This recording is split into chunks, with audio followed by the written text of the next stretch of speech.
voyez pour la deuxième fois cette semaine. Je sais c'est inhabituel mais je vais essayer de faire 2 vidéos par semaine. Je vais essayer de m'y tenir. La vidéo du dimanche ça sera un vlog et la vidéo du mercredi ça sera un face cam. Comme ça, où je parlerai d'un sujet, ça dépendra quoi. Aujourd'hui ça sera un sujet mode parce que je vais aborder les tendances automne-hiver 2025-2026 et les tendances de la rentrée. Je vais faire un tour sur les tendances pressenties pour cette saison et je vais vous donner mon avis dessus, si je les valide ou pas. Et je vous montrerai ce que j'ai dans mon armoire qui pourrait aller avec cette tendance. Parce que le but avant tout c'est pas de se refaire toute une garde-robe mais d'utiliser les pièces qu'on a déjà et de les remixer pour que ça aille avec les nouvelles tendances. Dans la perspective bien sûr de faire attention à la surconsommation et d'être la plus éthique et la plus responsable possible. Si vous me connaissez pas, moi c'est Malek, j'ai 26 ans et j'ai une friperie itinérante qui s'appelle Pop Concept. Et je crée aussi du contenu sur les réseaux sociaux, je parle de mode éthique, d'Asie et de lifestyle en général. En parlant de friperie d'ailleurs, je vais vous montrer les tendances qu'on peut choper en seconde main et comment s'y prendre. J'inclurai peut-être dans cette vidéo ou dans une prochaine vidéo des plans directement en friperie où je chine les pièces tendances pour cette saison pour vous montrer que c'est possible de les avoir en seconde main. Dites-moi en commentaire si vous voulez une full vidéo là-dessus. Je commence sans plus tarder la vidéo. Comme chaque automne, les couleurs qui ressortent ce sont le marron, le rouge bordeaux. Ça c'est vraiment quelque chose qui revient chaque saison. Mais il y a des couleurs qu'on voit un peu moins, qui ont été remarquées cette saison, notamment le vert olive. En automne, souvent ce qui revient c'est sur les couleurs éteintes. La version éteinte du vert, un peu pomme, pétant quoi. C'est le vert olive, le kaki. Le kaki revient aussi beaucoup cette saison. C'est une couleur que je n'aimais pas du tout avant, mais avec laquelle je me suis grave réconciliée. Le vert olive, moi c'est une écharpe que j'ai. Je vais essayer de mettre en tant que cagoule slash chapka slash balaclava. Je l'ai jamais mise et je pense que ça va être l'occasion parfaite pour la ressortir. Je l'ai chiné, je sais plus où, honnêtement ça date un petit peu. Soit au plus de Montreuil. La plupart de mes pièces, je les chine au plus de Montreuil. Faut y aller assez souvent pour trouver des bonnes pièces.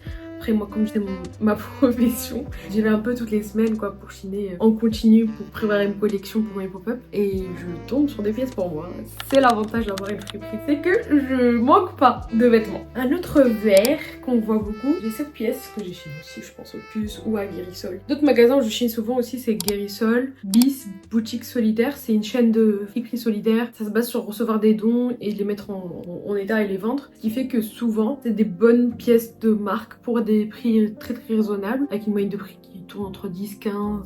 C'est ceux qui me viennent en tête pour l'instant mais si vous voulez j'en ferai une vidéo entière sur là où je chine très souvent. En vert j'ai ce petit gilet, manche courte, c'est ça le problème avec les vêtements en général. Je pensais mettre une chemise en dessous qui dépasse et je pense que ça serait très joli parce qu'il a une capuche et donc je pense qu'il y aurait le col qui dépasserait, les petites manchettes, genre gilet vert que je mettrai cette saison. Donc la couleur personnellement je la valide. Dès que j'allume la caméra j'ai un dédage, je pars dans tous les sens. Je vais essayer de garder un fil conducteur. Une autre couleur du coup qu'on voit cette saison c'est le violet aubergine. Moi j'ai ce petit haut tout simple que je vais pouvoir mettre du coup avec plein de pièces. J'ai une version un peu plus fancy, transparente donc un peu plus compliquée à mettre mais j'adore les détails en paillettes dessus, les petits détails asymétriques en dessous. Ce qui est bien c'est que ces couleurs elles s'assortissent facilement aux couleurs marron, bordeaux, des combinaisons de couleurs que j'adore personnellement et ça pour le savoir en vrai les couleurs qui vont ensemble, il faut se baser sur le cercle de la colorimétrie, les couleurs complémentaires sur le cercle en face là, elles vont souvent ensemble. Pour le coup le violet aubergine va très bien avec le rouge bordeaux. Regardez-moi cette combinaison de couleurs comment elle est magnifique, ça permet d'avoir des tenues un peu plus fashion. Une autre combinaison de couleurs que je trouve magnifique c'est le fuchsia, le rose fuchsia et le vert olive. Le fuchsia c'est une couleur que je mets jamais. D'ailleurs ce pull je l'avais chiné pareil il y a longtemps et je l'ai jamais mis parce que c'est un peu compliqué à mettre. J'avoue j'aime pas trop le rose sur moi mais il est magnifique. Regardez-moi ce col bateau et ces petits détails ondulés surtout le pull. Vert olive et fuchsia ça va bien ensemble. Ensuite une autre combinaison de couleurs que je vous conseillerais et que j'ai mise il y a pas très longtemps et que je valide c'est le vert menthe et le marron. Et ce foulard d'ailleurs qui les mélange très bien. C'est ce qui m'a donné l'idée de mettre une chemise marron et j'ai adoré. Je l'avais mis un petit peu comme ça et je l'avais noué à la taille et ça faisait un petit look très sympa. On passe ensuite aux motifs qui sont tendance cette saison. On voit beaucoup de rayures sur Pinterest, notamment sous la forme de polo. Le polo manche longue là d'ailleurs je le veux. C'est la pièce modeste par excellence, il est oversize, manche longue donc c'est parfait. J'en ai un manche courte que j'ai pas ramené avec moi et que je galère à mettre parce que du coup un polo avec une chemise c'est pas joli, avec un sous-pull encore moins. Mais un manche longue là j'aime beaucoup. En rayures moi ce que j'aurais c'est un petit pull que j'ai jamais encore mis parce que je l'avais trouvé en été je me rappelle. Avec des petites rayures rouges noires, très fin donc parfait pour la saison. Donc lui je vais vais me faire un plaisir de le mettre avec les pantalons, des jupes. Il est assez facile à mettre. Un autre haut que je mets d'ailleurs aujourd'hui. Je sens que je vais pas le lâcher de la saison. C'est ce petit haut manche courte, sans manche même. Les rayures ressemblent beaucoup d'ailleurs aux rayures un peu tendance cette année. Après les rayures, c'est un intemporel quoi. C'est juste qu'il revient sous différentes formes. Il y a des fois où c'est la marinière, d'autres où c'est... J'ai pas d'autres types de rayures connus. Mais c'est sûr que vous avez une pièce dans votre garde-robe. Un autre motif tendance qu'on emprunte à l'été cette fois, c'est les petits pois. Je sais pas si vous avez succombé à la tendance cet été. Moi j'ai aimé, j'ai adoré. C'est le risque avec les tendances comme ça. On en avait tellement partout que ça peut se transformer en micro-trend. Ce que je vous conseille pour pas investir dans une pièce qui n'est plus tendance ou qui ne vous plaira plus dans quelques mois, quelques semaines, c'est d'acheter soit des pièces intemporelles, genre des robes, des sacs, ou des petits tops qui iraient avec tout, et pas forcément investir dans des vestes, parce que j'ai des vestes à petits pois et ça je pense que ça fera pas long feu. Ou autre astuce aussi, investir dans une pièce avec des pois mais pas le pois tendance, mais plutôt par exemple là c'est un haut noir avec des petits pois blancs, et quand vous le voyez les petits pois ils sont différents de ceux qui sont tendance, ils sont beaucoup plus rapprochés, donc un peu comme ça. J'aime trop ce haut d'ailleurs, je le mets pas assez souvent, je devrais plus. J'aime trop le détail sur le côté là qui fait un demi. Celui-là je pense que vous l'avez déjà vu sur mon Instagram, je le mets à toutes les sauces. C'est un haut avec des petits points marron et orange, un peu années 70 avec les couleurs. Donc la tendance des petits pois, je le valide et je vais l'adopter. Un autre motif qu'on voit et qu'on voit d'ailleurs à toutes les saisons, ce sont les motifs animaliers en règle générale, que ce soit le léopard. Perso je mets depuis un petit moment déjà, que je vais continuer à mettre, surtout que le léopard c'est marrant et j'adore mettre du marron. En parlant de léopard, toute ma déco est un petit peu léopard. Un autre motif que j'ai dans ma garde-robe, c'est ce motif un peu zèbre, ouais, zébré mais marron. Il est assez oversize et lui j'ai trop hâte de faire une tenue avec. Je le vois avec un pantalon de costume quoi, mais marron beige. Stay tuned sur Instagram pour voir les petites tenues que je vais faire avec. Donc ouais, n'hésitez pas avec les motifs animaliers, de toute façon c'est intemporel, c'est une pièce qui va vous rester dans le temps et c'est assez facile à trouver en vrai en seconde main. Je vais vous parler maintenant de quelques pièces tendances qu'on voit sur Pinterest, qu'on a vu sur les défilés dernièrement, qui sont donc présentés pour être tendance cette saison. Un que je valide pas du tout, parce que là je vous ai parlé que des tendances que je valide. Les pantalons ballons. C'est un petit peu un mauvais souvenir parce que j'en ai mis, en tout cas ma mère m'en a mis quand j'étais petite. Et personnellement j'aime pas du tout la forme, c'est pas qu'une forme qui me met en valeur. Je sais même pas si elle va à quelqu'un cette forme. Je pense pas l'adopter cette tendance personnellement.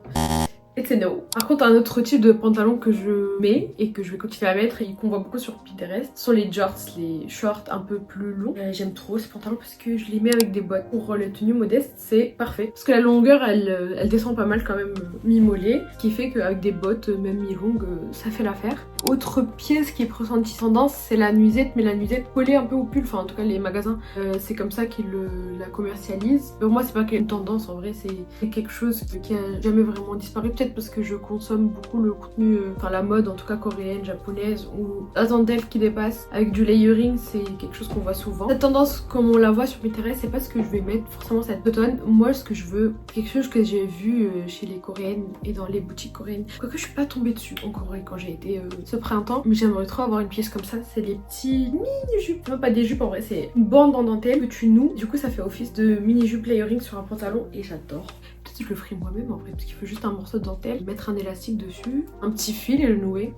J'ai réfléchi, peut-être que quand je serai assez courageuse pour faire des DIY couture. Les ponchos, on les voit cette saison et à mon grand bonheur parce que j'en avais acheté un la saison dernière et j'ai jamais eu l'occasion de le mettre. En fait c'est une pièce et que je l'ai vue, je me suis dit elle a de potentiel, c'était pas encore à la mode mais je voyais le potentiel, la matière, la couleur, incroyable. Je vois bien avec une jupe, des bottes, un peu à la Gilmore Girls, style un peu bibliothécaire. Les ponchos perso, je valide. Une veste qu'on voit souvent et qui est pressentie, et je pense même pas un pressenti, ça se voit que ça va être tendance cet automne, c'est les vestes un peu button-up. C'est des manteaux en soi, mais dont le col monte assez haut. J'en ai pas forcément dans ma garde-robe personnellement, mais vous voyez ce genre de col là? C'est pareil pour les vestes. Du coup j'ai pas de veste dans ce style mais j'ai un pull. Je vais essayer de commencer avec ce pull et voir si j'aime bien sur moi, parce que j'aime pas quand mon cou il est emprisonné. D'ailleurs les cols montants comme ça c'est pas quelque chose que j'aime beaucoup, mais on la voit partout. On la voit sous forme de trench, sous forme de cuir. En termes de matière on en voit de tout et ce qui est cool c'est que c'est une veste en vrai qui revient à la mode parce que la mode c'est un cycle, on sait très bien. Donc ça va se trouver très facilement en friperie pour le coup. On l'a vu beaucoup dans la matière un peu feutrée, velours. Ça je fais cette veste sans manches dans cette matière avec un col un peu... Ça c'est le col plutôt Mao, on appelle ça comme ça non? Je sais pas, moi je l'adore cette veste. J'ai déjà mise en printemps d'ailleurs, je sais pas qui m'a envoyé mettre du marron en printemps, mais la tenue est très jolie. Donc j'ai hâte de remettre cette tenue cet automne. Je l'avais mise avec une jupe pareil et des bottes et c'était magnifique. Pour les chaussures on voit beaucoup de mocassins, surtout les chaussures qu'on appelle les chaussures bateau. J'aime sur les gens, je sais pas si j'aime sur moi. Ouais honnêtement depuis un petit moment j'arrive à mettre que des bottes. Même les baskets j'en mets beaucoup moins parce que j'ai besoin d'un petit peu de hauteur, je suis un peu petite. On dirait pas. Les gens qui me voient en vrai ils me disent ah je pensais que t'étais plus grande. Ouais je cache un peu bien mon jeu avec les photos Insta. Mais du coup ouais je disais moi j'aime que soit les baskets plateforme ou les bottes à talons. Mes dream shoes c'est les Démonia. Je me reconnais pas forcément dans les tendances côté occidental en tout cas pour les chaussures. Parce que je préfère le style un peu asiatique mais asiatique un peu alternatif. En plus en vrai les bottes c'est ce qui me permet de mettre des jupes midi sans problème. Les bottes montantes, ça change tellement la vie. C'est que j'ai eu le déclic pour les bottes montantes. Je mets plus que ça et ça m'a permis de mettre plein de pièces dans mon placard que je pouvais pas mettre parce que la longueur était pas bonne quoi. Parfois les jupes elles... Genre, il manque ça. Pour les sacs, je sais pas s'il y a une tendance qui va ressortir cette saison. Personnellement mes sacs préférés c'est les sacs pratiques, ça veut dire les sacs vraiment qui se portent sur moi et pas que je porte parce que je déteste qu'une anse tombe. J'ai chiné ce sac cet été en Tunisie dans un marché aux puces et je le lâche plus. Il me fait beaucoup penser au sac Diem que je trouve très très beau. En parlant justement de gros sacs, les gros sacs, c'est ce qu'on voit dernièrement beaucoup. C'est pas plus mal, c'est fini, l'air un peu des sacs minuscules à la Jacquemus où tu peux rien mettre. J'ai pas grand chose à dire sur les accessoires, c'est pas encore très clair dans les tendances. J'en parlerai peut-être dans des prochaines vidéos où je ferai des tenues dans le mood un peu automne. Je vais finir ici la vidéo, sinon je vais être en retard. Je vais sortir justement aller au puces de Montreuil, mon endroit préféré. Je vous fais un gros bisou, j'espère que vous avez aimé la vidéo. Dites-moi ce que vous en avez pensé en commentaire. Laissez-moi un commentaire pour me soutenir, c'est très important. Soutenez mon petit retour sur YouTube. Un like, un commentaire, un partage, ça va booster l'algorithme et ça va me motiver aussi à continuer à être active. Et je vous dis à dimanche. Bisous.